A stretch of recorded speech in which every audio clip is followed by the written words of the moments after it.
Taylor and Boogie are both Magic enthusiasts. Is it like poker, where like if I played a much better poker player than me, there's a real chance I would win a hand. I could even win like 2 out of 3 hands. Even though he's better, sometimes it goes like that. In Magic, does the better player always win? No, not always. Because Over there's time. the deck archetypes, matchups. Yes, but over time, there are some greats of the game that have like a 75-85% win ratio, even on the pro level. And a lot of it is, especially when you're playing physical cards, not so much with Arena, but when you're playing with the physical cards, a lot of it is being able to read your opponent, being able to bluff, being able to do that kind of stuff. So there's a lot of professional poker players can cross over to Magic, and Magic players can cross over to poker pretty regularly. And the thing about the amateur player being able to win at poker, that is true when the amateur player doesn't care if they win, if they lose. It's when there's money at stake and you're like, to read. Yeah. There's reads don't mean anything, actions don't mean anything if you don't care about winning and losing. And that's why it can be difficult to play against a billionaire who's just like, yeah, sure, all right. I don't care. Yeah, Magic is very different. Like I guarantee Boogie's played Magic way longer than me, and he's way better than me as far as knowing all the mechanics and everything. But if I were to play a really effective, fast, burn deck, and he was playing a real slow build blue and didn't get a lot of cancels in there or something, I would probably win. Right. And that's because of the deck tech against each other. Whereas if we were both playing that slow build, he would know the better card order and the way to play it than I would. Right. And so like the things that factor into Magic is obviously deck archetype is one of the biggest factors. And so whether or not you have a good matchup or a bad matchup, because those are really going to make a difference. And then you've got the luck factor, the cards that you draw, the cards that they draw, whether you draw the right lands, they draw the right lands, whether or not you draw your answers. And then you have the strategy portion, which is I know what his deck is going to do, and I know what I need to do to counter what his deck's going to do, and I know what to sideboard in, and I know how to read my opponent. And so all of that does factor in. But at the end of the day, the answer to your question is absolutely you're not going to win all the time when you're playing Magic at the professional level. And I've heard there's one pro player who wrote a book, and he was talking about like being a chef in a kitchen and knowing all the shortcuts. If I were in a kitchen, I wouldn't know the most efficient way to get zest off of a lemon, but he does. So it's going to take him less time, and he's going to make a better meal than I am. And Magic players need to learn all the shortcuts. But when a pro player is playing a pro player and they're doing their absolute best, it always comes down to the luck factor and the deck matchup. Every time. Yeah. I tried to take as much of that out when I was playing a lot. I played a lot of mono red, just really fast burn decks. I must have bought what I did. Like I saw a lot of people, they're like, yeah, I did all this research and, I just looked at all the cards that were possibly available to me and I strategized. I'm like, why? That's not what they do in NASCAR. They say, well, Jimmy Johnson won with this setup last year 5 times. Let's copy it. So that's what I did. I looked up the tournaments. I saw what people were winning fucking like tournaments. The top 8. I remember you doing that and being like I felt like a retard because we were talking about like deck techs and building, and I'd be like, yeah, so I'm looking at like these 3 similar meta decks, and I'm trying to pull the best aspects of both, and I'm like testing it on my own and buying the cards and everything. And Kyle's like, yeah, what I did is I went to top8magicdecks.com and went to buy all, and I have a deck. Yeah, and I was you son of a bitch, that's way better idea. I just found like what are the best players in the world? The players who've been playing for like 20 years or whatever and know what they're doing and have unlimited monies. What are they using for a red deck? Right. How much does it cost? Yeah.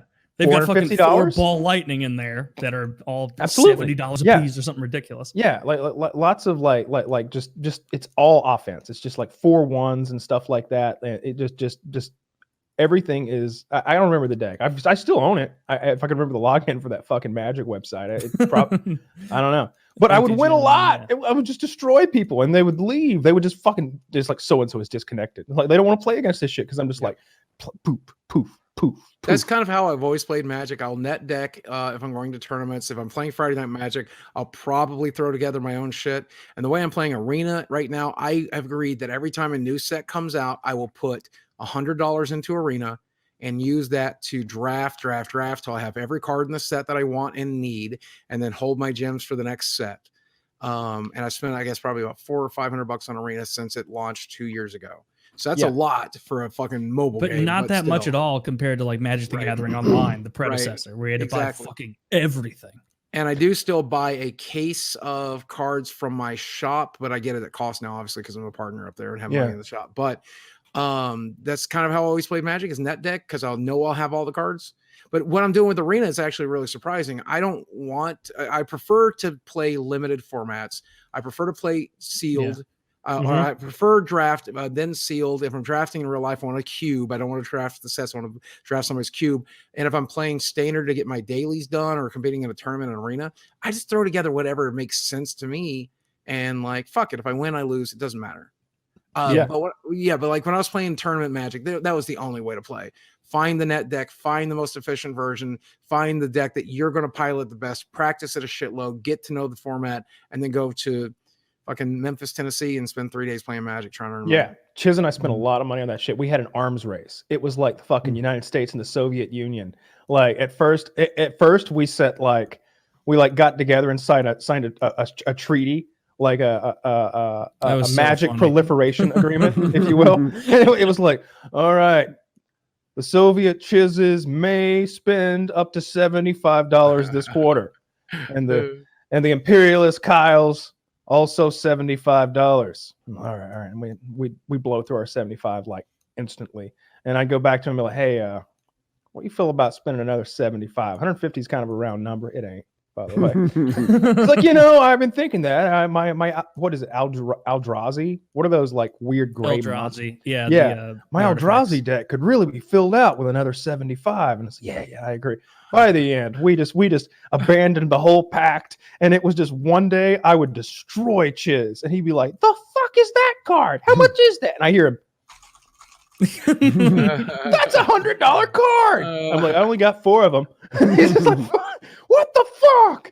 I remember you guys talking about that same because thing. It would be like, "Well, I did add 4 of these," and then one of you would be like, "Chiz, that's a $15 a piece card. You just added $60. I'm not playing you again until I get to add another $60 worth of cards." Yeah. And then Kyle would go, "I actually bought $68 worth of cards. So you have 8 more to deal with." And then he'd be like, "Well, I couldn't max out the 4 I wanted, so I've now spent $87. And I was like, "Well, I'm not playing you again until I get the 18. Like it was in the end, I realized that Magic the Gathering was the only one winning.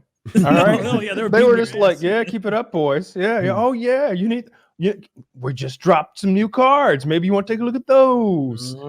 So I'm glad I'm playing a game right now that's not pay to win. There's no like microtransactions. There's none of that nonsense. I could have swore to God I paid another $100 to help me win. And Magic is not necessarily okay. Fair enough. I've used green beatdown decks on Magic the Gathering Arena. I haven't put any money into it, and like green beatdown is the easiest one to build without putting money into it. Yeah, and I've beaten decks that are clearly way more structured than mine, where they're playing mythic rare after mythic rare, and it's just like, no, bitch, like I got enough giant growths, like I can still win. Like if you're trying to win on the cheap, green beatdown is the way to go in Magic. Yeah, that's where you want to go. I had a very nice green deck. It was fun.